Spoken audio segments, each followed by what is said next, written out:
안녕하십니까. 경제하고 언론 11주차 2교시입니다.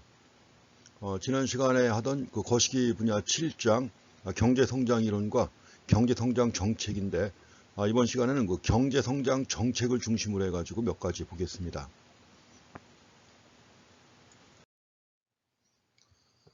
먼저 볼 내용은 그 장기적 경제성장의 필수적인 저축과 투자가 어떻게 결정될 것인가 하는 문제입니다. 그러니까 장기적인 경제성장에서 중요한 것이 그 경제성장 모형에서 얘기가 나왔습니다만은 자본 축적이 이루어져야 되는 거죠. 물론 기술 진보가 중요하지만 그와 함께 자본 축적도 중요합니다. 자본 축적이 이루어지려면 투자가 이루어져야 되고 투자가 이루어지려면 저축이 있어야 되는 건데 이것이 어떻게 결정되는가 하는 것을 보겠습니다.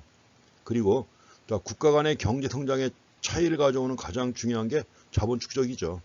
자본 축적과 생산성을 결정하는 요인이 무엇인가 하는 것. 또 이와 함께 경제 성장을 촉진하기 위해서 정부가 사용할 수 있는 정책에 무엇이 있는가 하는 거. 이런 내용들 간략하게 보겠습니다. 먼저 그 저축과 투자가 결정되는 원리입니다. 원래 저축과 투자가 결정되는 원리는 그 대부자금 시장이라고 합니다. 대부하라는 말 아시죠? 로너블 펀드라고 합니다. 로너블 펀드 해가지고 빌려줄 수 있는 그 자금 얘기하는 겁니다. 그 빌려줄 수 있는 자금이 어떻게 마련되고 어떻게 빌려주는가 하는 거죠. 빌려줄 수 있는 자금이 마련되는 것은 바로 저축을 통해서 마련됩니다. 그리고 이제 그 돈을 갖다가 기업들이 빌려다가 투자하는 것이죠. 이 저축과 투자가 어떻게 연결되는가 하는 이 관계를 갖다 보는 것입니다. 근데 이것만 가지고 볼 게 아니라 기본적으로 먼저 우리가 GDP하고 지출 구성 간의 관계를 갖다가 앞에서 봤던 내용입니다. 폐쇄 경제를 대상으로 해가지고 외국은 포함시키지 않고 GDP하고 그 지출 구성 간의 관계, 아주 유명한 식이죠. Y는 C 더하기 I 더하기 G라고 하는 것입니다. 그래서 GDP의 지출 구성, 소비 지출, 투자 지출, 그리고 정부 지출이 있습니다. 여기서 우리가 투자와 저축 간의 관계를 나타내기 위해서 식을 좀 변형을 시킵니다. 자, 맨 왼쪽에 투자가 있죠. 그 다음에 오른쪽에 저축이 있습니다. 그래서 이 양자 간의 관계를 갖다 보고자 하는 겁니다. 원래 균형에서는 투자와 저축이 일치합니다. 그리고 이제 투자와 저축이 일치할 때 어떤 일이 생길 것인가 하는 것은 고전학파하고 케인즈가 달라요. 그래서 고전학파 같은 경우에는 대부자금설 해가지고 저축과 투자가 일치할 때 이자율이 결정됩니다. 고전학파. 저축과 투자가 일치할 때 이자율이 결정된다. 근데 케인스의 경우에는 또 다릅니다. 케인스의 경우에는 저축과 투자가 일치할 때 뭐예요? 균형 국민소득이 결정됩니다. 그래서 균형 국민소득의 조건을 가장 단순하게 표현한다고 하면 I equal S라고 하는 식으로 표현할 수 있습니다. 근데 양자 간의 관계를 갖다 알아보기 위해서 식을 좀 변형을 시켰습니다. 여기서 I를 빼내려면 어떻게 하면 되겠죠? I를 빼려면 Y 빼기. 이제 T가 좀 들어갑니다. 조세라고 하는 T를 갖다 집어내요. 왜냐면 이게 필요하기 때문에 T를 넣었다가 여기서 또 T를 집어넣었다가 빼면 되는 거죠. 그래서 이 관계를 갖다 명확하게 하기 위해서 지금은 여기는 없는 변수지만 T라고 하는 그 조세를 포함시킵니다. 조세를 포함시키면 여기서는 어떻게 될까요?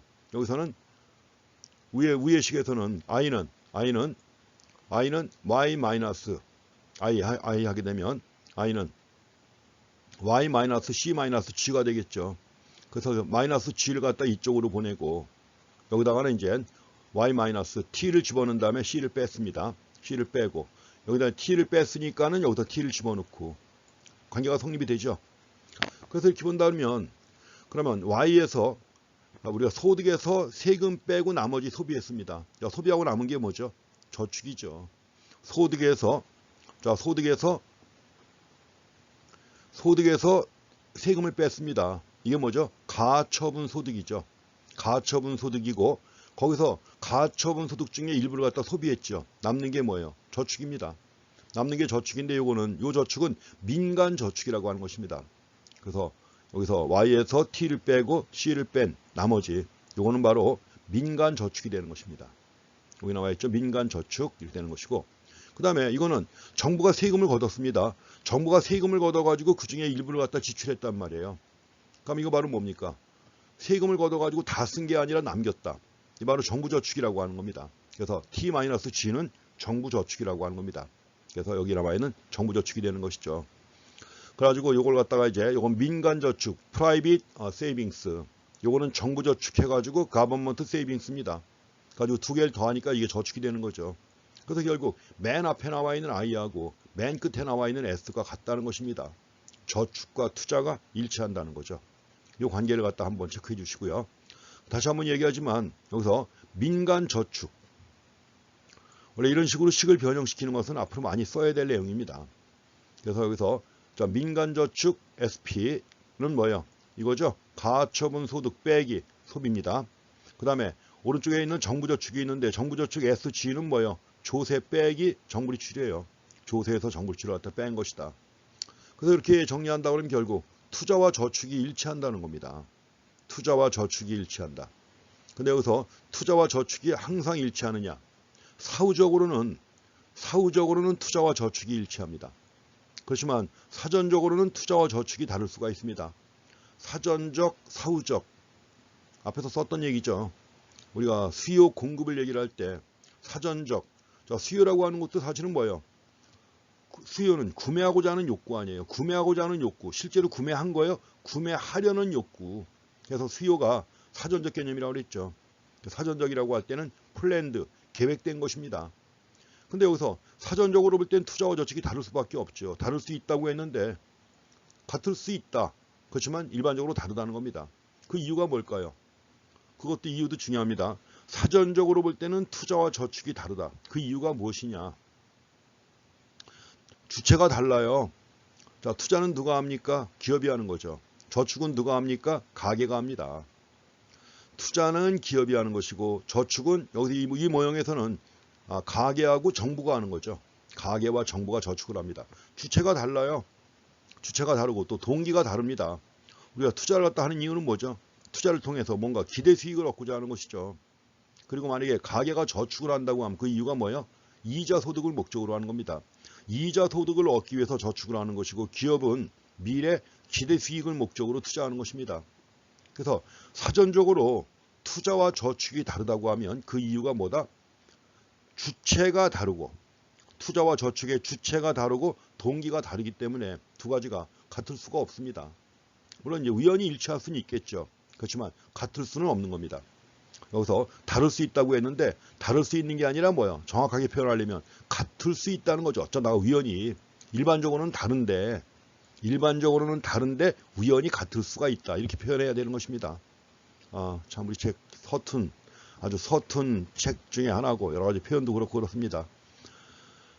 그 옛날에 조순 교수가 썼던 이 좋은 책인데 아주 최고의 책이었는데 어떻게 이걸 이렇게 표현도 엉성하게 해놓고 그랬습니다. 제가 큰 건지 잘 모르겠습니다. 제가 옛날에 이거 가지고 교재로 저도 이거 가지고 공부를 했는데 그때는 뭐 거의 바이블이었어요. 조순 교수 경제학 원론하면 경제학의 바이블 뭐 이런 얘기까지 나오고 그 이후에 정운찬 교수가 개정판을 낼 때까지도 또 정운찬 교수는 이 책을 기본으로 해가지고 스터디 가이드북 해가지고 이 책을 이용해서 어떻게 공부할 것인가 해가지고 가이드북까지 냈던 사람이에요. 그래서 이제 그때까지는 책이 거의 흠잡을 데 없이 완벽했는데 물론 그때도 오류가 있었는지는 모르겠습니다. 근데 제가 이제 그때는 학생이었기 때문에 잘 몰랐을 수 있겠죠. 근데 지금 보니까 너무 엉성하게 이렇게 써놓은 내용들이 꽤 눈에 띕니다. 어쨌든 간에 사전적으로는 투자와 저축이 다르다. 우연히 같을 수는 있지만 그 이유는 주체가 다르고 동기가 다르기 때문이다. 근데 중요한 건 사후적으로는 투자와 저축이 항상 일치한다는 겁니다. 사후적으로는 뭐죠? 실현된 겁니다. 자, 기업이 투자하려고 하는 만큼 투자를 했고 또 가게가 저축하려는 만큼 저축을 했습니다. 그 사후적으로예요. 실현된 이후에는 투자와 저축이 항상 일치합니다. 사후적으로는 투자와 저축이 항상 일치한다. 또 그 이유가 뭐냐 하는 것도 우리가 알고 지나가야 됩니다. 그 이유가 뭐냐? 그 이유는 바로 재고의 변동을 통해서 그런 겁니다. 재고의 변동을 통해서. 우리가 경제학에서는 투자도 재고도 투자입니다. 원래 투자를 갖다 회계에서는 자산으로 봐요. 재고를. 그래서 재고를 갖다가 회계학에서는 자산으로 봅니다. 재고자산. 경제학에서는 재고가 뭐다? 투자입니다. 그래서 만약에 투자와 저축이 일치하지 않는다. 이럴 때 재고가 증가하는 거죠. 재고가 증가하거나 감소합니다. 이 재고의 증감이 있기 때문에 이걸 통해서 사후적으로는 투자와 저축이 항상 일치합니다. 자, 이 내용도 사실은 이제 칠판에다가 흑판에다가 써가면서 얘기하면 더 쉽게 이해하실 수 있는데 어쨌든 간에 이렇게 나와 있으니까 그 관계는 좀 확인하시기 바랍니다. 다시 한번 얘기합니다. 사후적으로는 투자와 저축이 항상 일치한다. 그 이유는 뭐다? 재고의 증감을 통해서, 그 재고의 증감을 통해서 사후적으로는 투자와 저축이 항상 일치한다. 지금 말씀드린 내용 굉장히 중요한 겁니다. 이 내용 굉장히 중요한 내용이니까 항상 잘 확인하시고 그 이유까지도, 여긴 지금 이유 안 나왔지만 제가 다 말씀을 드렸죠. 그 이유까지도 정확하게 확인하셔야 됩니다. 그래서 투자와 저축이 일치한다는 것이 케인스 경제학에서는 뭐예요? 균형 국민소득의 조건이에요. 물론 고전학파 세계에서는 투자와 저축이 일치할 때 이자율이 결정되지만, 자, 케인스 경제학에서는 균형 국민소득의 조건이다 하는 것을 확인하시기 바랍니다. 지금 정부저축 하나 보겠습니다. 정부저축은 말씀드린 것처럼 T 빼기 G였죠. T 빼기 G가 정부저축이었습니다. 그래서 SG라고 했는데 만약에 T하고 G가 같다. 조세와 정부 지출이 같은 겁니다. 조세와 정부 지출이 같을 때 뭐라고 하죠? 거둔 것만큼만 지출하는 거예요. 세금으로 거둔 것만큼만 지출한다. 이럴 때 뭐라고 합니까? 균형 재정이라고 합니다. 자, 균형 재정일 때는 정부 저축이 얼마야? 0이 되는 거죠. 자, 정부 지출 G와 세금 T가 같으니까요. 반면에 만약에 T보다 G가 더 크다. 자, 세금으로 거둔 것보다 더 많이 쓴 겁니다. 이럴 때 뭐라고 그래요? 재정 적자라고 하는 것이죠. 거둔 것보다 더 많이 썼으니까 재정 적자. 재정 적자일 때는 정부 저축이 마이너스가 되는 겁니다.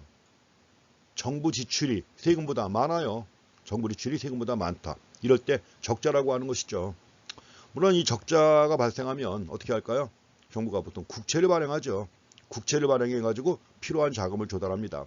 세금 가지고 충분히 자금을 확보하지 못했으니까 부족한 것만큼을 국채를 갖다 발행하는 거예요. 채권을 갖다가 발행해서 이건 매각해서 필요한 자금을 조달합니다.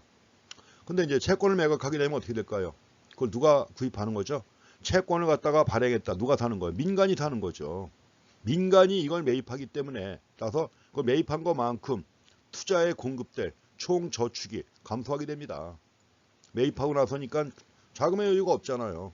그래서 투자에 공급될 총 저축이 감소하는 것이다. 또 반대의 경우 만약에 T가 G보다 크다. T가 G보다 크다는 얘기는 뭐예요? 세금으로 걷어가지고 다 안 쓰고 남긴 겁니다. 남겼으니까 이럴 때 재정 흑자라고 하는 것이죠. 재정 흑자일 때 정부 저축이 0보다 큰 겁니다. 정부 지출보다 세금이 더 크다는 것이죠. 그래서 우리가 정부 저축 관점에서 정부의 재정 상황도 확인하셔야 됩니다. 자, T가 G와 같으면 균형 재정. 자, G가 T보다 크면 재정 적자. 그리고 T가 G보다 크면은 재정 흑자라고 하는 것입니다. 이것도 용어도 사실은 엄밀하게는 구분해야 돼요. 왜냐하면 우리가 재정 적자라는 말도 있고 적자 재정이라는 말도 있죠. 적자 재정 이런 말도 있는데 이것도 사실은 엄밀하게는 구분하실 필요가 있습니다. 재정 적자는 사후적인 거예요. 결과적으로 정부가 세금도 걷어가지고 돈을 썼는데 세금이 생각한 것만큼 안 거친 거예요. 경기가 안 좋고 하니까 사람들이 뭐예요? 소득이 낮아지고 소득이 낮으니까 그만큼 세금을 덜 낸 겁니다. 결과적으로 정부 지출에 비해서 세금이 적게 거쳤다. 이럴 때 재정 적자라고 하는 겁니다. 재정 적자, 결과적인 사후적인 개념이죠. 근데 적자 재정은 뭐냐? 적자 재정은 사전적 개념이에요. 이거는 뭐냐면 예산을 편성할 때부터 적자 예산을 편성하는 겁니다. 당연히 예산을 편성할 때 세금은 많이 안 거칠 것 같은데 쓸 때는 많다. 그대로 예산을 편성합니다. 그리고 모자라는 돈은 당연히 국채를 발행해서 조달할 것으로 해가지고 예산을 편성해요. 아예 사전적으로 예산부터 적자 예산을 편성하는 겁니다. 이럴 때 적자 재정입니다. 그래서 적자 재정은 사전적 개념이고 반면에 재정 적자는 뭐예요? 결과적이고 사후적인 개념입니다. 이것도 엄밀하게 알고 지나가셔야 됩니다. 재정 적자와 적자 재정이 다르다는 거 이거 명확하게 확인하시기 바랍니다. 재정 적자와 적자 재정이 다르다. 이것하고 말 바꿔놓으면 다르다는 거 주의하시기 바랍니다. 물론 흑자도 있습니다. 재정 흑자가 있고 흑자 재정이 있어요. 흑자 재정도 마찬가지로 뭐예요? 예산을 편성할 때부터 흑자가 되도록 편성한 겁니다. 이럴 때 흑자 재정, 사후적인 것이고 재정 흑자는 결과적인 것이고 이런 겁니다. 결과적으로 흑자가 됐다. 이런 얘기죠. 이것도 구분하시기 바랍니다.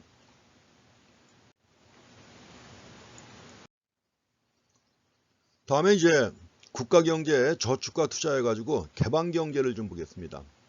그런데 개방경제인데 이거는 순수출이 0이 아닌 경우에요. 순수출이 0이 아닐 때 이제 개방경제 해가지고 외국까지 포함을 시킵니다.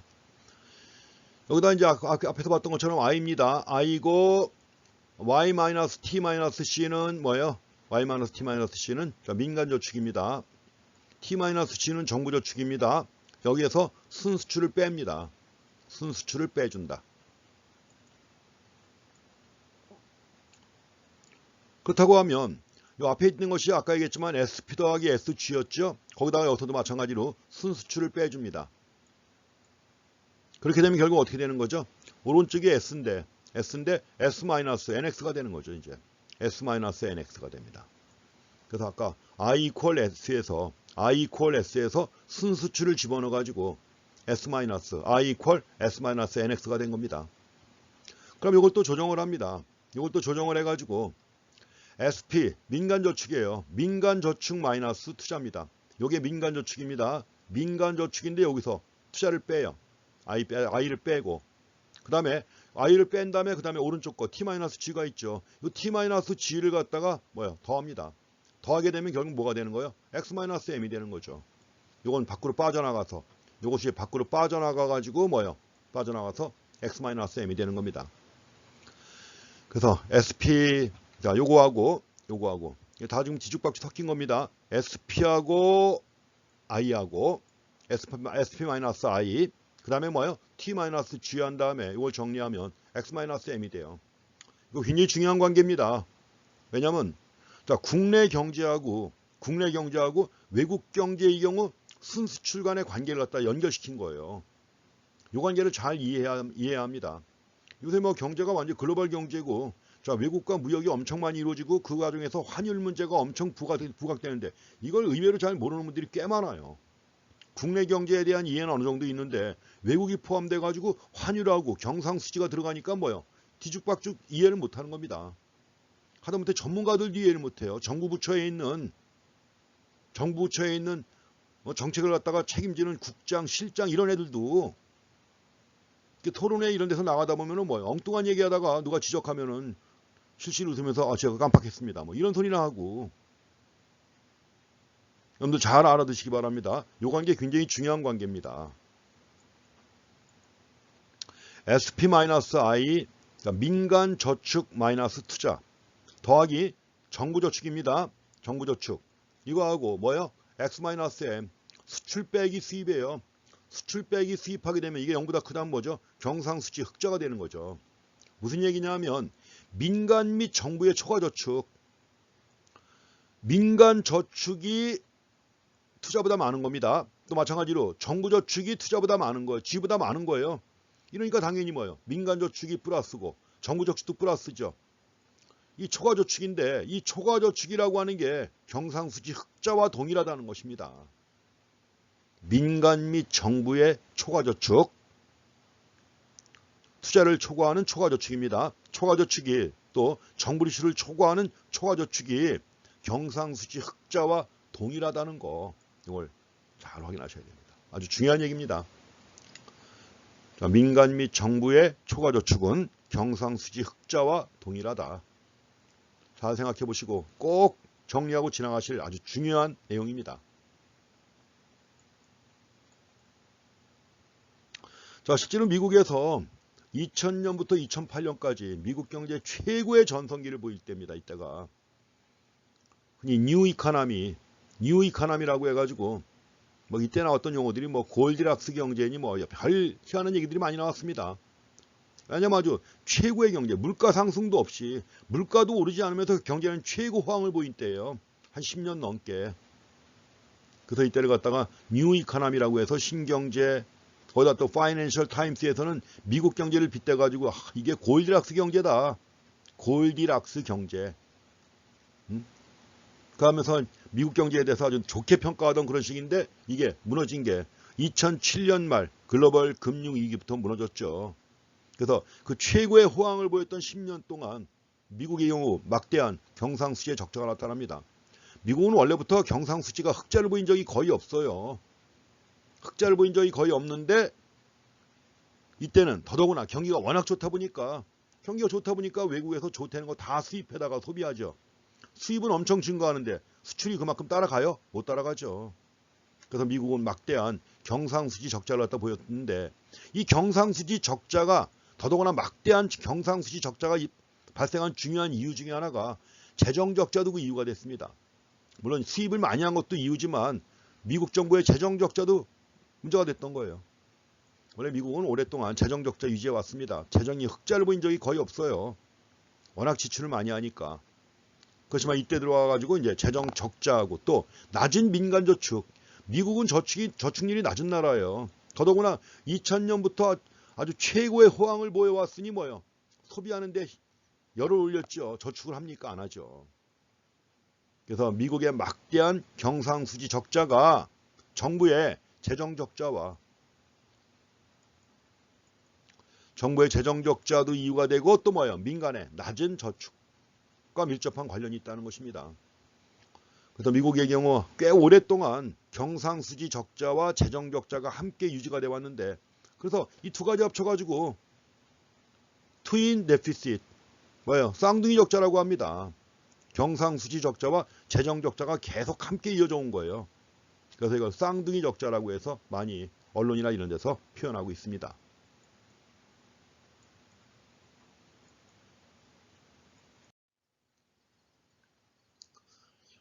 자, 다음에 이제 그 대부자금 시장 모형이 나옵니다. 그 대부자금 시장의 수요와 공급 간의 관계가 나옵니다. 저축과 투자 간의 균형이 금융시장에서는 어떻게 이루어지는가 하는 겁니다. 그래서 이걸 살펴보기 위해서 우리가 대부자금 시장이라고 해서 로너블 펀드 마켓이라고 그래요. 자, 로너블 펀드라는 게 뭐예요? 마켓. 빌려주는 돈, 빌리는 돈의 거래가 이루어지는 시장이에요. 빌려주는 돈과 빌리는 돈의 거래가 이루어지는 시장이 바로 뭐예요? 대부자금 시장입니다. 이 대부자금 시장에서 빌려주는 돈은 저축을 통해서 공급됩니다. 빌리는 돈은 투자를 목적으로 하는 거죠.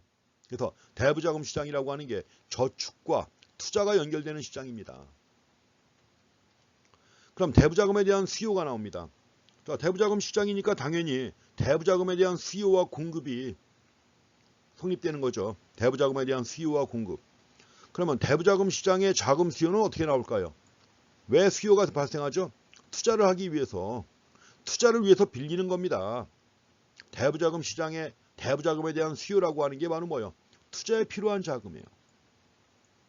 투자에 필요한 자금을 갖다가 기업이 금융시장에서 조달하는 겁니다. 기업이. 그럼 이때 투자에 필요한 자금을 갖다 빌린다고 할 때 여기에 영향을 미치는 중요한 요인이 뭘까요? 이자율이죠. 자, 실질 이자율이 여기서 중요한 역할을 갖다 합니다. 그래서 대부자금 시장의 균형을 표시할 때는 세로축은 이자율이에요. 실질 이자율. 가로축은 대부자금의 수량 얘기하는 것이고, 그래서 대부자금에 필요한 투자에 필요한 자금, 투자에 필요한 자금을 기업이 금융시장에서 조달합니다. 투자에 필요한 자금, 기업이 조달한다. 이 조달하는 게 바로 뭐예요? 수요죠. 이게 이제 영향을 미치는 게 중요한 게 뭡니까? 실질 이자율이 영향을 미칩니다. 실질 이자율이 상승한다. 그러면 투자 자금의 차입 비용이 상승하죠. 그럼 기업들은 돈 많이 빌릴 수 있나요? 없죠. 대부자금에 대한 수요는 감소합니다. 실질 이자율이 상승하면 대부자금에 대한 수요는 감소한다. 그렇다고 하면 대부자금 수요 곡선은 반대로 움직이잖아요. 상승하니까 감소한다. 그럼 대부자금에 대한 수요 곡선은 어떻다? 우하향합니다. 자, 수요 곡선은 다 우하향하죠. 외화에 대한 수요 곡선도 우하향하고 노동에 대한 수요 곡선도 우하향하고 마찬가지로 대부자금에 대한 수요 곡선도 우하향합니다. 다음에 대부자금의 공급입니다. 대부자금의 공급은 어떻게 이루어지죠? 저축을 통해서 이루어집니다. 대부자금의 공급. 저축을 통해서 이루어지는 건데 저축 두 가지로 봤죠. 민간 저축하고 정부 저축의 합계로 봤습니다. 마찬가지로 여기서도 만약에 실질 이자율이 상승한다. 실질 이자율이 상승하게 되면 현재 소비의 기회비용이 상승하는 거예요. 현재 소비의 기회비용. 만약에 현재 소비를 포기하고 미래 소비한다. 현재 소비를 포기하고 미래 소비한다. 그럼 포기한 것이 바로 미래 소비를 위해서 포기하는 거 아니에요. 기회비용은 이자율만큼이죠. 그게. 이자율만큼이 기회비용이 되는 것이기 때문에 실질 이자율이 상승한다는 말은 곧 현재 소비의 기회비용이 상승한다는 것이죠. 현재 소비의 기회비용이 상승한다면 소비는 감소할 것이고 대신 저축은 어떻게 될까요? 증가하겠죠. 당연히. 그래서 여기서도 실질 이자율이 상승하면 실질 이자율이 상승한다. 그러면 저축이 어떻게 돼요? 증가합니다. 자, 실질 이자율과 저축, 즉 대부자금의 공급이 같은 방향으로 움직이잖아요. 그럼 대부자금의 공급 곡선은 어떻게 된다? 우상향합니다. 실질 이자율과 대부자금의 공급이 같은 방향으로 움직이기 때문에 대부자금의 공급 곡선은 우상향한다. 그래서 수요와 공급에 대해서 이렇게 봤습니다. 그러니까 이거 가지고 대부자금 시장의 균형 이제 보시면 되겠죠. 대부자금 시장의 균형입니다. 이게 이제 이거 실질 이자율입니다. 세로축에 독립변수는 실질 이자율. 자, 하루축은 대부자금의 양이에요. 수량. 물론 금액으로 표시합니다. 자, 대부자금에 대한 수요 곡선 우하향합니다. 투자예요. 대부자금의 공곡선 우상향합니다. 총저축입니다. 민간저축 더하기 정부저축. 이렇게 해갖고 우하향하는 대부자금의 수요 곡선과 우상향하는 대부자금의 공곡선이 교차하는 점, 교차하는 점이 균형점이죠. 여기에서 균형 이자율이 결정되고 자금의 균형 거래량이 결정되는 것입니다. 수요 공급의 원리 똑같아요. 이 균형 조건이 뭐냐? 총투자와 총저축이 같다는 거죠. 물론 총저축에는 두 가지가 들어갑니다. 민간저축과 정부저축을 포함시키는 거예요. 총투자와 총저축이 같다는 게 바로 대부자금 시장의 균형 조건입니다. 둘이 같다는 게.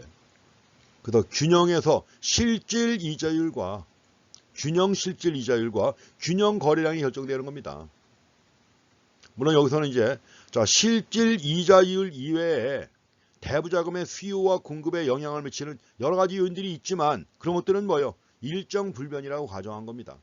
일정 불변이라고 가정한 상태에서 실질 이자율 하나만이 변화할 때 대부자금의 균형이 어떻게 이루어지는가 이걸 본 겁니다. 그리고 지금까지 우리가 누누이 얘기해왔습니다만 여기서 내생변수는 뭐다? 실질 이자율 하나만 내생변수예요. 그래서 실질 이자율이 변화할 때는 곡선상에서 이동한다. 반면에 실질 이자율을 제외한 나머지 대부자금 시장에 영향을 미치는 요인들은 다 외생변수죠. 외생변수가 변화할 때는 어떻게 된다? 외생변수가 변화할 때는 곡선 자체가 이동합니다. 이거 항상 잊으면 안 돼요.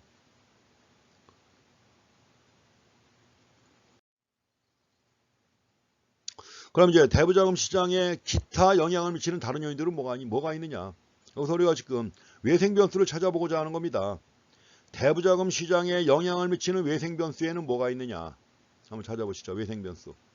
먼저 대부자금 시장의 수요에 영향을 미치는 기타 결정 요인. 자, 투자에 영향을 미치는 요인 아니에요. 투자에 영향을 미치는 요인 뭐가 있을까요? 자, 투자의 미래 수익. 투자의 기대 수익입니다. 투자를 했을 때 미래에 얻을 것으로 예상하는 기대 수익이 영향을 미치겠죠. 다른 여건들은 일정한데 갑자기 기대 수익이 증가한다. 그러면 대부자금 시장의 수요가 증가하겠죠. 이거 말고 또 뭐 조세가 있습니다. 조세. 또 유동성 또는 현금 흐름. 유동성을 강조한 건 케인즈지만 자, 유동성 또는 현금 흐름 이런 것들이 바로 대부자금 시장의 수요에 영향을 미치는 요인들이고 이런 것들이 변화하면 곡선 자체가 이동합니다. 이건 수요 곡선 자체가 이동하는 거죠. 그다음에 대부자금 시장의 공급에 영향을 미치는 기타 요인. 자, 공급에 영향을 미치는 외생변수입니다. 이거는 이제 총저축에 영향을 미치겠죠. 뭘까요? 가계 부, 또 미래 기대소득, 자, 물가 수준도 영향을 미칩니다. 정부저축도 영향을 미치는 거죠. 당연히. 총저축 중에 정부저축이 포함되잖아요. 다 영향을 미칩니다.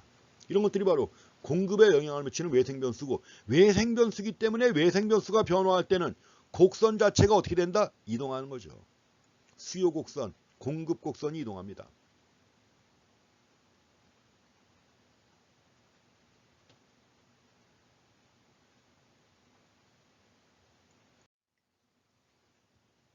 여기서 여러 가지 예가 있지만 그 중에 한 가지가 투자세액공제라는 게 있습니다.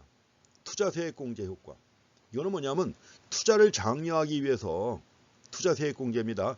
투자를 장려하기 위해서 기업들이 투자를 많이 하죠. 그럼 투자한 것만큼은 세금 부과 대상이 아니에요. 이윤 중에 기업이 얻은 이윤이 있다면 당연히 법인세 내야 되는 거죠. 근데 그 중에 일부를 갖다 투자를 했다. 이러면은 뭐예요? 투자한 금액은 빼줍니다. 세금 부과 대상에서 빼주는 거예요. 이런 제도를 투자세액공제라고 하는 겁니다. 자, 투자세액공제를 실시하는 이유는 뭐다? 투자를 장려하기 위한 거예요.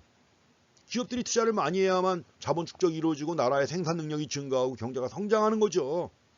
그래서 기업들의, 민간 기업들의 투자를 장려하기 위해서 투자세액공제 같은 제도를 활용합니다. 자, 투자세액공제를 갖다 실시했다. 투자가 증가합니다. 투자가 증가한다는 얘기는 대부자금의 수요가 증가하는 거죠. 투자가 증가한다는 말은 곧 대부자금의 수요가 증가한다. 그럼 대부자금의 수요가 증가하면 어떻게 될까요? 이자율은 균형점이 여기서 일로 옮겨가는 거죠. D1에서 D2로다가 수요가 증가했기 때문에 균형점 이동할 것이고, 균형점 이동하게 되면 실질 이자율 상승할 것이고 거래량도 증가하는 겁니다. 그래서 투자세액공제에 따른 투자 증가, 대부자금 수요 곡선을 우측 이동시키는 거죠. 증가시킨다. 그 결과 균형 이자율은 상승한다. 대부자금의 균형 거래량은 증가한다. 이렇게 나오는 거죠. 그래서 정부 투자세액공제가 이루어지게 되면, 정부에 의한 투자세액공제가 이루어지게 되면 신규 투자가 증가합니다. 대부자금 수요가 증가하고 이자율 상승, 균형 거래량 증가합니다. 가지고 이때는 이제 민간 저축과 함께 투자가 증가한단 말이에요. 투자가 크게 증가하기 때문에 뭐예요? 경제 성장에도 기여하는 거죠. 경제 성장에 크게 기여한다. 그리고 이자율이 상승하게 되면 또 이로 인해 가지고 뭐예요? 민간 저축이 증가한단 말이에요. 이자율이 상승하면 민간 저축이 증가하는 측면이 있습니다. 그래서 민간 저축과 함께 투자가 증가하니까 경제 성장에 크게 기여할 수 있는 것이죠. 이걸 목표로 해서 이런 제도를 도입하는 겁니다. 투자세액공제를 왜 해주느냐? 경제 성장을 촉진하기 위해서 해주는 겁니다. 그래서 그만큼 정부가 쓸 수 있는 카드 중에 중요한 카드예요. 이게 경제 성장을 촉진하기 위해서 정부가 쓸 수 있는 카드 중에 중요한 카드입니다. 자, 다음은 그 재정 적자의 효과입니다. 두 번째로 재정 적자의 효과. 자, 대부자금 시장에서 재정 적자가 발생한다. 말씀드렸죠? 재정 적자. 이게 뭡니까? 정부저축인데 마이너스의 정부저축 아니에요. 마이너스의 정부저축이니까 대부자금의 공곡선이 어떻게 되는 거예요? 왼쪽 이동하는 겁니다. 재정 적자가 발생하면 대부자금의 공곡선이 왼쪽 이동한다. 왼쪽 이동하면 자, 재정 적자에 따른 정부저축의 감소, 재정 적자에 따른 정부저축의 감소가 대부자금의 공급을 감소시켜요. 그 결과 균형점이 옮겨갔습니다. 옮겨가니까 균형이자율 상승하고 균형거래량 감소합니다. 균형이자율은 상승하고 균형거래량은 감소한다. 그래서 정부의 재정 흑자가 예컨대 균형 재정인데 재정 적자로 전환됐다. 적자로 전환됐다. 정부저축이 감소하는 거죠. 감소하는 거니까 왼쪽으로 이동해가지고 실질 이자율 상승하고 자금의 거래량은 감소했습니다. 이자율이 상승하니까 민간저축은 증가하게 돼요. 그렇잖아요. 우리가 저축 많이 한다. 이자율 올라가면 저축 많이 하죠. 민간저축이 증가합니다. 실질 이자율 상승해서 민간저축은 증가하고 투자는 당연히 감소하는 거죠. 이자율이 상승하면 투자는 당연히 감소할 수밖에 없죠. 이런 결과가 나옵니다. 이건 재정 적자의 효과입니다. 대표적으로 대부자금 수요 곡선을 이동시키는 투자세액공제, 대부자금의 공급 곡선을 이동시키는 재정 적자의 효과 두 가지 살펴봤습니다. 이 두 가지가 가장 대표적인 케이스 중에 하나입니다. 좀 잘 봐주세요. 재정 적자의 효과라고 해서 본 것입니다.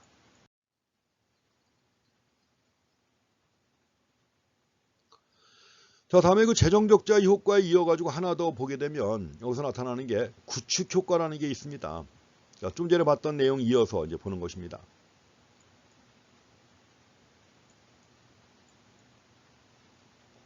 구축 효과라고 나와 있습니다. 좀 전에 얘기했지만 재정적자가 이루어지고 그에 따라서 정부저축이 감소한다고 그랬습니다. 대부자금의 공급이 감소합니다. 이자율 상승하고 균형거래량이 감소한다고 그랬죠.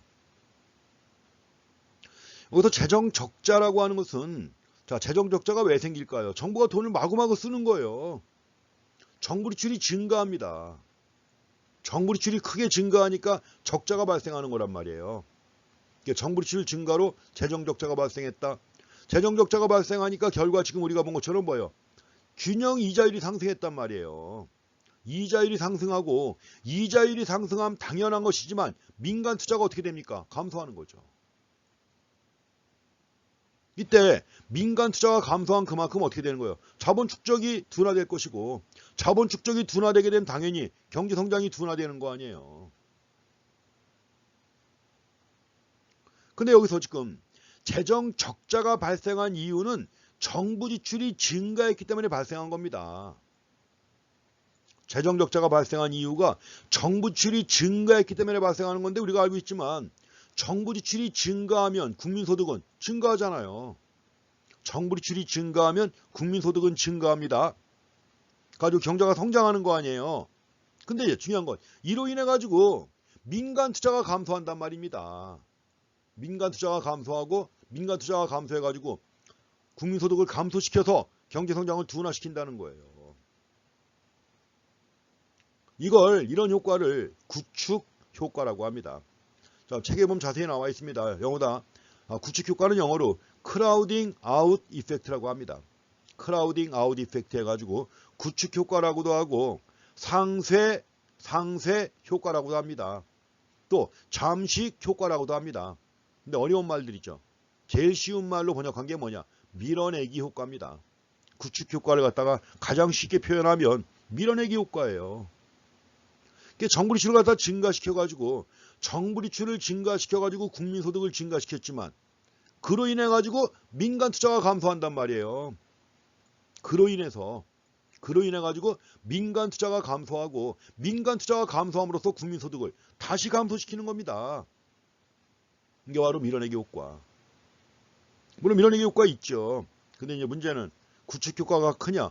자, 구축 효과가 만약에 크다고 하면 정부 지출을 증가시키는 재정 정책은 효과가 없는 거예요. 구축 효과가 크다면 정부 지출을 증가시키는 재정 정책은 효과가 별로 없다. 이겁니다.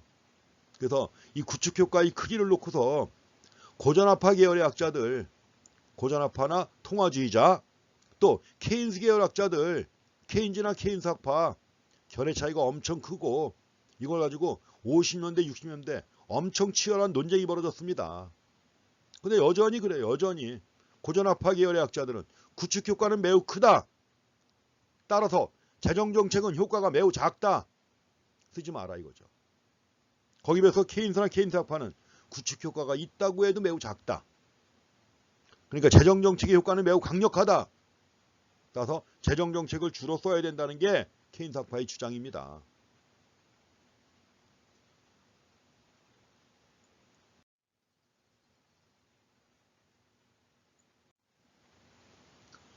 다음에는 그 대부자금 시장에서 결정되는 실질 이자율이 있었죠. 이 실질 이자율이 대부자금 시장에서 결정됐는데 그와 관련해 가지고 명목 이자율하고 실질 이자율을 갖다 비교해 보겠습니다. 이 관계도 굉장히 중요합니다. 자, 명목 이자율. 우리가 명목 개념하고 실질 개념은 이미 봤죠. 자, 근데 임금 같은 경우에도 명목 임금, 실질 임금이 있었죠. 그래서 명목 임금은 고용계약서상의 임금. 그리고 그 임금을 가지고 얼마나 많은 상품을 구매할 수 있는가 하는 것은 뭐예요? 실질임금. 그래서 실질임금은 명목임금의 구매력이다. 이렇게 말씀을 드렸습니다. 실질임금은 명목임금의 구매력이다. 구매력. 그러니까 실물 재화 단위로 표시한 거예요. 명목임금으로 얼마나 많은 상품을 구매할 수 있는가. 이걸 나타내는 게 실질임금이란 말이에요. 그러니까 실질 개념이라고 하는 게 그래서 뭐예요? 실물, 재화 단위로 측정된 이런 개념입니다. 여기서도 마찬가지로 명목이자율이 있습니다. 하나은행 가보셨나요? 교내 하나은행. 뭐 하나은행이 아니래도 길거리에 은행 지점들 많이 있죠. 은행 지점이나 이런 데 들어가면은 뒤에 전광판이 있죠. 디지털 표시기 해가지고 정기예금 이자율 얼마 해가지고 다 표시가 되어 있습니다. 거기 나와 있는 이자율, 은행 게시판에 나와 있는 이자율, 그건 무슨 이자율일까요? 명목이자율 아니면 실질이자율? 명목이자율이죠, 그게. 명목이자율. 예컨대 내가 은행에서 대출받기로 하고 학자금을 대출받기로 하고 계약서를 썼다. 그럼 계약서 안에 이자율이 표시가 되어 있죠. 그럼 그 계약서에 나와 있는 이자율은 뭘까요? 역시 명목이자율입니다, 이게. 그래서 명목이자율, nominal interest rate예요. 명목이자율, 이게 바로 뭐냐? 화폐 단위로 측정된 이자율입니다. 화폐 단위로 측정된 이자율.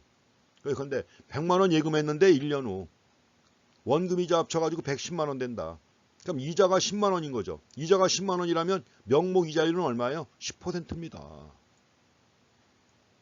반면에 실질이자율은 뭐냐? 실물 재화 단위로 측정된 이자율이에요. 재화 단위.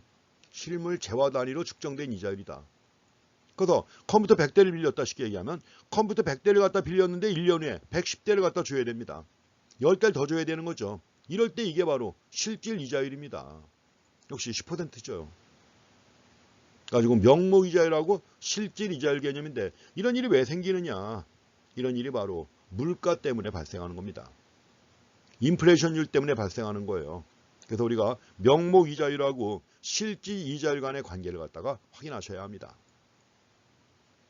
여기 나와 있습니다. 실질 이자율 R, 스몰 r, 명목이자율은 캐피탈 R, 인플레이션율은 흔히 파이로 표시합니다. 거시경제 공부할 때 을에 이렇게 표시합니다. 인플레이션율은 파이, 실질 이자율은 스몰 r, 명목 이자율은 대문자 r로 표시를 합니다. 가지고 원래 이자율이라고 하는 게 복리로 붙는 겁니다. 복리로 붙는 건데 여기서 그래서 이제 T기 해가지고 표시한 거예요. T기. 1 더하기 T기의 명목이자율. 1 더하기 T기의 명목이자율은 1 더하기 T기의 실질 이자율 곱하기 1 더하기 파이 T. 인플레이션율입니다. 인플레이션율을 더한 것이다. 이렇게 하는 겁니다. 사실은 이렇게 접근하는 것보다 더 쉬운 건 뭐냐. 우리가 앞에서 실질 임금을 구할 때 어떻게 했죠? 실질 임금은 명목 임금 나누기 물가. 명목 임금 나누기 물가란 말이에요. 그럼 양변에다가 로그 함수를 취한다. 양변에 로그 함수를 취하게 되면은 실질 임금의 변화율은 명목 임금의 변화율 빼기 뭐예요? 물가 변화율. 이렇게 되는 거죠. 분수의 경우 로그 함수 취하면 어떻게 돼요? 분자율 빼기 분모율이 되는 거 아닙니까? 그 관계 봤기 때문에 그렇게 접근하면 더 쉬워요. 여기서도 무슨 얘기냐 하면 그러니까 결국 실질임금 상승률은 명목임금 상승률 빼기 물가 상승률이란 말이에요. 그렇다고 하면 명목임금 상승률은 실질임금 상승률 더하기 물가 상승률이죠. 이 관계가 여기 나오는 거예요. 아래 이자율로 바뀌어가지고. 그래서 기본적으로 우리가 실질 이자율과 명목 이자율, 인플레이션이라는 관계는 이렇게 정리할 수 있습니다. 그렇지만 이로부터 도출되는 이게 더 중요한 거죠. 아래가 더 중요한데 아래 이 관계 이 외식을 정리해가지고 RT 곱하기 파이 T가 0에 가깝다. 이렇게 정리한다 그러면 입니다. 명목이자율은 실질 이자율 더하기 뭐예요? 인플레이션율입니다. 물가 상승률. 명목 이자율은 실질 이자율 더하기 인플레이션율. 우리가 은행에서 대출받고자 할 때 근데 1년 전에는 이자율이 예컨대 3%라고 했습니다. 3%.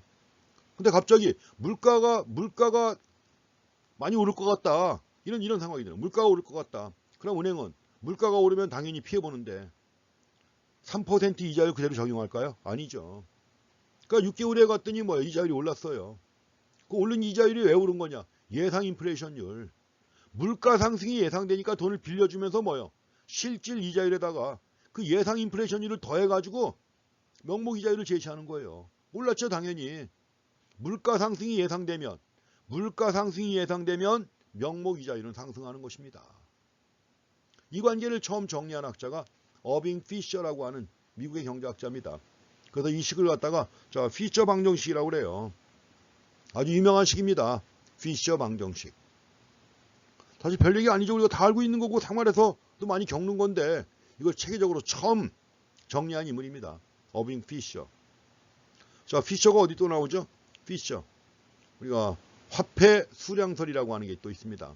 화폐 수량설을 얘기를 할 때는 그렇게 얘기합니다. 뒤에 가면 나올 겁니다. 화폐 수량설은 데이빗 흉. 자, 데이빗 흉이라고 고등학교 때 윤리 시간에 들어보셨을 겁니다. 데이빗 흉이 주장했고 어빙 피셔가 정리했고 밀튼 프리드먼이 지지했다. 이런 표현으로 나와요. 화폐 수량설. 그 화폐 수량설을 갖다가 오늘날처럼 체계적으로 정리하는 학자도 바로 피셔예요. 어빙 피셔. 그래서 마찬가지로 이 관계도 피셔 방정식이라고 해가지고 이렇게 정리한 것입니다. 당연히 명목 이자율이 실질 이자율보다는 높겠죠. 그렇지만 이제 상황이 역전되는 경우도 있습니다. 여기서처럼. 역전되는 경우. 당연히 실질 이자율에다가 물가 상승률이 더해지기 때문에 일반적으로 물가는 늘 오르는 거지 물가가 떨어지는 일이 있나요? 없죠. 그러니까 이제 정도의 차이는 있지만 항상 실질 이자율보다 명목 이자율이 높은 게 일반적입니다. 그래서 이 관계를 갖다 보여주는 겁니다. 여기서 이제 예외적인 상황이 있다는 건 확인하시고요. 그래서 명목 이자율은 3년 만기 회사채 금리. 그 다음에 실질 이자율은 명목 이자율 빼기 물가인데 그 물가 상승률을 뭐로 봤느냐? GDP 디플레이터의 변화율 가지고 한 거예요. 명목 이자율 빼기 GDP 디플레이터 변화율 해가지고 실질 이자율 구한 겁니다. 그 한국은행의 경제 시스템에서 나온 겁니다. 이거는. 그래서 양자 간의 관계 좀 전에 나왔던 식으로 나왔던 겁니다. 명목 이자율은 실질 이자율과 인플레이션율의 합이다 하는 것이죠. 그러니까 이때 주어진 시점에 이때 이것도 하나 주의해 주시기 바랍니다. 이때 주어진 시점의 명목 이자율과 실질 이자율의 차이는 뭐예요? 인플레이션율 또는 디플레이션율로 해석할 수가 있습니다. 또 물가 상승률이 바로 인플레이션율 아니에요. 반면에 물가가 하락하면 디플레이션율이고 이렇게 해석할 수 있다. 다음에 이제 대부자금 시장 모형인데 개방경제의 경우입니다. 개방경제의 경우 대부자금 시장 모형. 앞에서 봤던 거죠. 요거는 I equal y-t-g 더하기 t-g에다가 요걸 또 뺍니다. 마이너스 nx를 빼요. nx를 빼게 되면 오른쪽도 마찬가지로 s-nx가 되는 거죠. 만약에 국제수지가 균형을 이룬다. 국제수지가 균형을 이룰 때는 순수출 이퀄 뭐예요? 마이너스 자본수지입니다. 순수출은 마이너스 자본수지. 그래서 이제 마이너스 자본수지라고 했을 때 마이너스 자본수지는 뭐죠? 자본수지가 마이너스란 얘기예요. 그러니까 국가 간에 돈이 왔다 갔다 할 때 자본수지에 포함되는 건데 자본수지가 마이너스다 하는 얘기는 뭐예요? 자본수지가 마이너스다. 들어온 외화자금보다 나간 외화자금이 더 많다는 얘기입니다. 나간 외화자금이 더 많으니까는 뭐예요? 자, 순자본유입은 마이너스가 되는 거죠. 그래서 우리가 순수출하고 마이너스 자본수지 또 이게 말은 마이너스 순자본유입이 같은 거예요. 국제수지가 균형일 때. 자, 순수출은 마이너스 자본수지 또 마이너스 순자본유입과 같다 하는 것입니다. 그래서 만약에 여기서 순자본유입이 증가한다. 그러면 국내에 들어온 돈이 더 많은 거예요. 외국에서 국내로 들어온 돈이 더 많은 겁니다. 이건 뭐예요? 해외저축이 증가하는 거죠. 우리가 지금까지 민간저축과 정부저축만 얘기했지만 또 해외저축이 있단 말입니다. 그래서 순자본유입이 증가하게 되면 마이너스 순자본유입이니까 자, 순자본유입이 증가하는 거 아니에요. 그렇죠? 증가한다. 이 말은 곧 해외 부문 저축이 증가한다는 얘기입니다. 그래가지고 국내 자금 공급이 증가하는 거죠. 외국으로부터 외국에서 들어와가지고 국내 자금 공급이 증가하는 겁니다. 그래서 개방경제의 대부자금 시장인데 대부자금의 공급에 하나가 더 추가가 되는 거죠. 대부자금 공급에 순자본 유입이 하나 더 추가됩니다. 국내 총저축, 즉 민간저축에다가 정부저축에다가 순자본이입이 추가가 된 거예요. 그만큼 대부자금 공급이 더 많아지는 거죠. 뭐 대부자금에 대한 수요는 투자 똑같습니다. 그래서 결국 균형점에서 균형이자율과 균형거래량이 결정된다. 그래서 개방경제에서 자금 공급이라고 하면 국내 총저축에다가 순자본이입을 더한 것입니다. 국내 총저축에다가 순자본이입을 더한 것이고, 이게 자금의 공급이 이런 거니까 결국 이거하고 투자가 일치해야 되는 거죠. 그래서 균형 조건은 뭐냐? 투자하고 자금의 공급에 해당하는 이 두 가지 더한 게 일치하는 게 개방경제의 대부자금 시장의 균형 조건입니다. 투자 이퀄 국내 총저축 더하기 순자본 유입, 이렇게 해가지고 이것이 개방경제의 균형 조건입니다. 개방경제의 대부자금 시장의 균형 조건, 그렇게 확인하시기 바랍니다. 다음에 이제 경제성장의 여러 문제가 갖고 언급이 되어 있습니다. 경제성장에 영향을 미치는 여러 가지 요인들이 있잖아요. 이제 그것들을 몇 가지 살펴보는 겁니다. 또 앞으로 경제성장을 제약할 만한 요인들 많이 있죠. 예컨대 저출산, 고령화 이런 것들 심각한 문제 중에 하나입니다. 이런 내용들을 다 담고 있는데 몇 가지 중요한 내용들만 체크해 보겠습니다. 첫 번째는 금융이 얼마나 중요한 거 아시죠? 금융이 경제성장에 영향을 미치는 경로. 금융의 역할이 뭡니까? 금융은 뭐죠? 자금을 융통한다, 이런 말입니다. 자금을 융통한다고 하는 말, 이 말이 바로 금융, 약자예요. 약자로 금융. 그럼 자금을 융통해 가지고 저축을 투자로 연결시켜야 되는 게 바로 금융입니다. 그래서 금융은 소규모의 저축, 수많은 가게나 기업의 소규모 저축이 있잖아요. 이걸 모아가지고 생산성이 높은 대규모 투자에 필요한 자금을 공급합니다. 대규모 투자에 필요한 자금을 공급함으로써 투자가 이루어지면 자본 축적이 이루어진다고 그랬죠. 물적 자본 축적에 기여합니다. 또 한 가지, 우리가 지금은 자본을 물적 자본만 생각해서는 안 됩니다. 물적 자본과 함께 뭐예요? 인적 자본을 갖다 함께 고려해야 되는 거예요. 물적 자본뿐만 아니라 인적 자본 고려해야 합니다.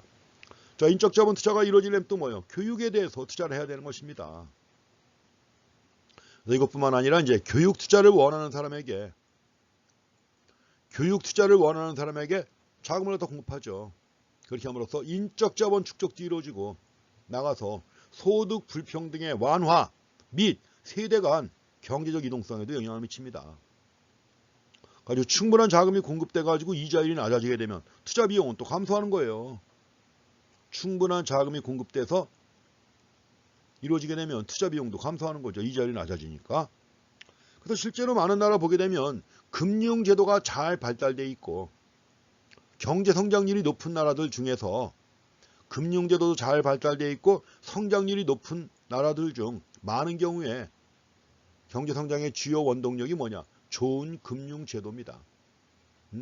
좋은 금융제도가 투자에 필요한 자금을 충분히 마련할 수 있을 만큼 좋은 금융제도가 정착되어 있었기 때문에 이것이 경제 성장에 크게 영향을 미친 것이다, 이렇게 평가합니다. 이제 고령화 및 경제 성장과 관련된 얘기입니다. 당연히 고령화는 뭐예요? 경제 성장을 저해할 수 있죠. 왜냐하면 인구를 갖다 구성하는 중요한 부분이지만 그만큼 생산 가능 인구가 줄어듭니다. 생산 가능 인구 줄어들어 가지고 특히 경제활동 인구가 줄어드는 거죠. 아무리 요새 뭐 70대까지는 다들 일하고 싶어 한다. 그렇지만 물리적으로 생리적으로 80 넘어가면 일하기가 쉽지 않지 않습니까? 그만큼 생산활동에 종사할 수 있는 인구가 줄어드는 겁니다. 노동인구의 양과 또 질이 함께 감소할 수 있다는 것이죠. 그리고 그만큼 이제 노동인구가 감소하게 되면 일할 기회가 줄어드니까 소득이 감소할 거 아니에요. 그럼 사회 전체의 저축도 감소할 것이고, 저축이 감소합니다. 그럼 저축이 감소하게 되면 투자가 적게 이루어지고 자본 축적도 적게 이루어지겠죠. 충분히 예상할 수 있는 현상입니다. 고령화. 피할 수 없는 거지만 대책은 세워야 되는 것이죠.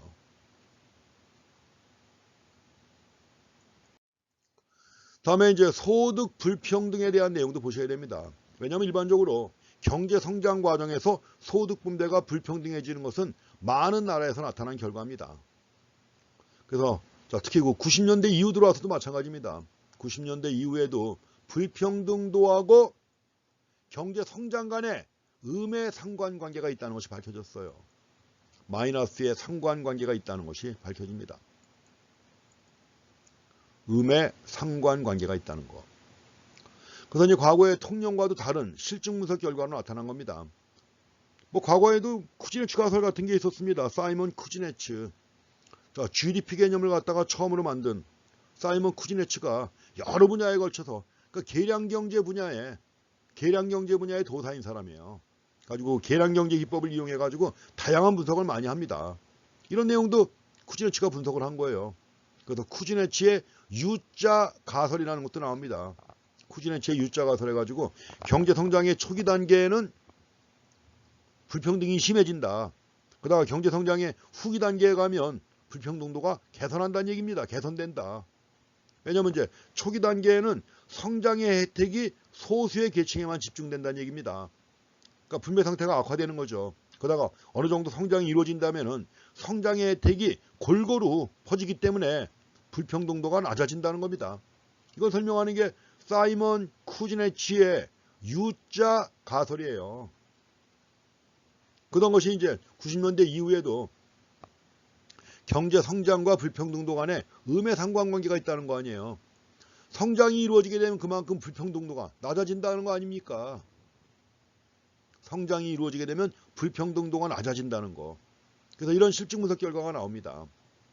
그러면 소득 불평등과 경제 성장 간의 관계인데 여기서 이제 중요한 게 뭐냐면 경제 성장의 결과로 불평등도가 개선되고 좋아진다는 이런 것도 있고요. 이게 예전의 연구에 주로. 자, 사이먼 쿠지네츠의 결과도 그겁니다. 근데 중요한 건 여기서는 원인이 불평등이 원인이에요. 여기서는 불평등이 원인 변수입니다. 요 불평등도가 원인 변수. 그리고 그 결과로 나타나는 결과 변수가 경제 성장이란 말이에요. 불평등도가 성장에 미치는 영향을 얘기하는 겁니다. 지금까지와는 완전 다른 시각이에요, 이게. 그래서 종전의 통념과 다른 실증 분석 결과가 이렇게 나온 겁니다. 그러면 불평등이, 소득의 불평등이 경제 성장에 영향을 미치는 경로가 뭐냐 이겁니다. 불평등이 경제 성장에 영향을 미치는 경로. 거기에 두 가지가 나와 있습니다. 한 가지는 자본시장의 불안전성 하에서, 자본시장은 불안전하죠, 기본적으로 당연히. 자본시장의 불안전성 하에서 소득의 불평등이 커지게 되면 신용제약에 직면한 소규모 기업가나 저소득층, 소규모 기업가나 저소득층은 은행에서 돈 안 빌려줍니다. 은행에서 돈 안 빌려줘요. 신용도가 약하니까. 이게 신용제약이에요. 그래서 소득 불평등이 커질수록 신용제약에 직면한 소규모 기업과 저소득층은 각각 적정 수준의 실물자본 투자나 교육 투자를 갖다가 실행하기가 어렵다는 것입니다. 이게 바로 이제 경제 성장에 안 좋은 영향을 미치는 것이죠. 또 소득 불평등이 심화되면 정치 사회적 불안이 가중됩니다. 정치 사회적 불안이 가중될 것이고 이래서 범죄가 일어나고 해가지고 이것이 결국 뭐예요? 경제 성장에 마이너스의 영향을 미친다는 얘기입니다. 여러 가지 이유가 많이 나와 있습니다. 그렇지만 대충 몇 가지만 체크해봐도 이런 경로 한번 체크해 보실 만한 내용이죠.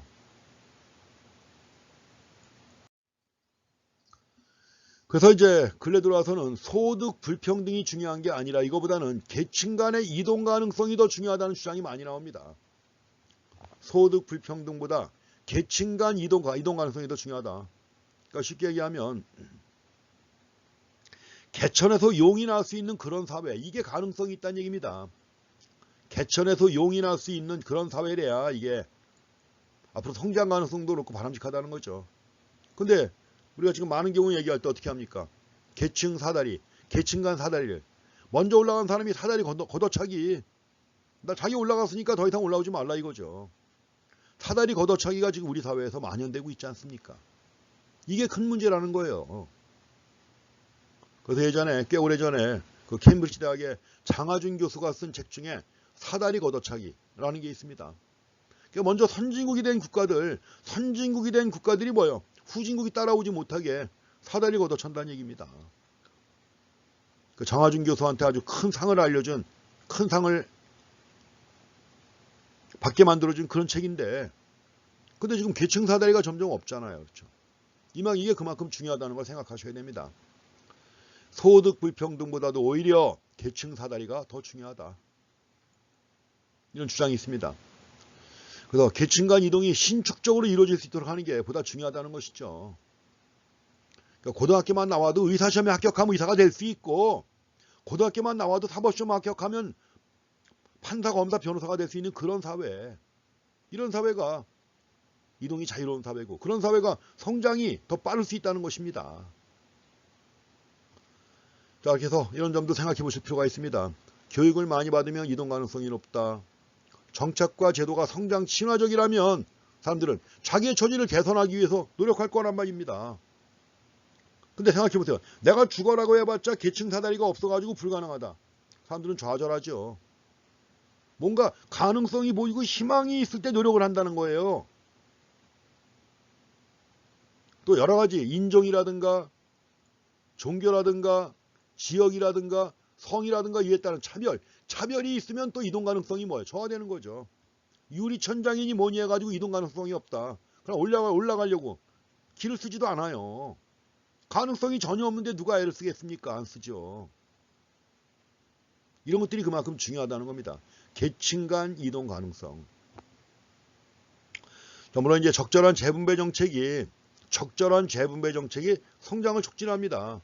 성장을 촉진함으로써 경제 전체에 후생 증진을 가져올 수가 있다는 것은 많이 알려진 사실입니다.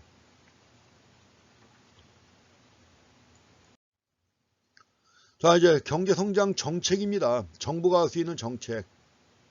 우리 성장의 중요한 원동력이 하나가 저축과 투자라는 거 봤죠. 그래서 저축과 투자 동기를 갖다 유발하는 정책은 매우 중요합니다. 저축과 투자 동기를 유발하는 정부의 정책, 이런 것들이 투자와 저축의 증가를 가져올 것이고, 그 결과 1인당 실질 GDP가 증가하겠죠. 경제 성장입니다. 우리가 이미 봤지만 투자 세액공제 썼죠. 또 기업 이윤에 대한 법인세를 깎아주는 겁니다. 지금 뭐 유럽이라든가 미국이라든가 많은 나라가 법인세를 갖다 대폭 감면했잖아요. 한국은 세계 최고 수준입니다. 이것도 감면해야 돼요, 좀. 그래서 투자 세액 공제라든가 법인세 감면 이런 걸 해야만 투자 동기가 부여가 됩니다. 또 한 가지, 여러 가지 포트폴리오 투자가 활성화되면 외국인들도 국내 기업에 주식은 물론이고 채권을 구입한단 말이에요. 그 외국인들이 국내 기업의 주식이나 채권을 갖다가 구입하게 되면 그만큼 자금 공급이 이루어지는 거죠. 주식이나 채권, 직접 금융의 대표적인 방법 중에 하나입니다. 그래서 충분한 자금이 공급되게 되는 그만큼 투자가 활성화되고, 이게 경제 성장의 중요한 원동력이 되는 것이죠. 다음에 기술 진보가 무엇보다도 중요한 거 아시죠? 기술 진보를 위해서 정부가 할 수 있는 거 많이 있습니다. 그래서 장기적으로 지속적 경제 성장이 이루어지려면 기술 진보가 무엇보다도 가장 중요한 요인인데 뭐가 있느냐? 그런데 R&D 부문, 연구개발 부문, R&D 부분에 대해서 정부가 보조금을 지급합니다. 또 R&D를 투자를 많이 하는 기업에 대해서 세금 혜택을 줘요. 물론 하고 있습니다, 지금도. 그 다음에 또 외국인이 직접 투자하고자 할 때 외국인 직접 투자에 대해서 규제를 완화시켜주는 것도 필요합니다. 그런데 아직도 여러 가지 규제가 많습니다. 예전에 누군가 새만금에다가 투자하려고 의향서를 냈는데 새만금에 투자하기 위해서 허가를 받아야 되는데, 허가 받으려면 도장 1,500개를 받아야 됩니다. 도장 1,500개, 쓸데없는 도장들입니다. 이런 것들을 완화시켜야 외국인들이 투자 많이 할 거 아닙니까? 지금 한국도 만약에 이런 데 대한 규제만 많이 완화되면 경제 자유구역이니 이런 데 외국인 투자가 엄청 증가할 거예요. 법인세 좀 낮춰주고, 법인세를 낮춰주고 여러 가지 규제를 완화시키면 외국인 투자 밀려옵니다. 인천 송도에 있는 이 바이오 단지도 마찬가지고요. 대표적인 사례가 인도 아니에요. 세계적인 IT 기업들이 다 인도에 투자해가지고 IT에 유능한 인력들이 많으니까 세금도 싸죠. 땅값 싸죠. 거기다가 인도 정부가 규제를 갖다 많이 완화시켜줬단 말입니다. 그러다 보니까 델 컴퓨터니 마이크로소프트라든가 이런 다국적 기업들이 인도에 많이 투자해가지고 공장을 짓고 생산하고 있습니다. 이런 것도 필요한 거죠.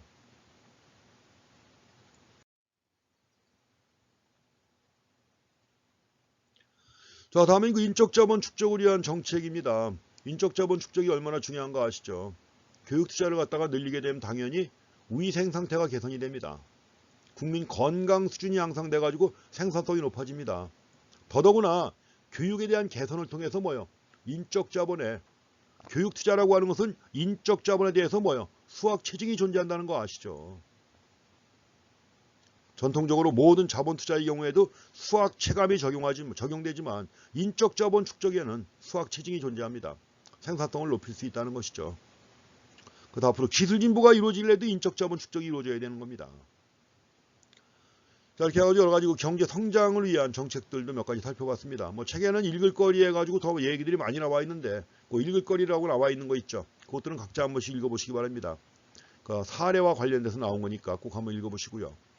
자, 이번 시간은 여기까지 하겠습니다. 자, 수고했습니다.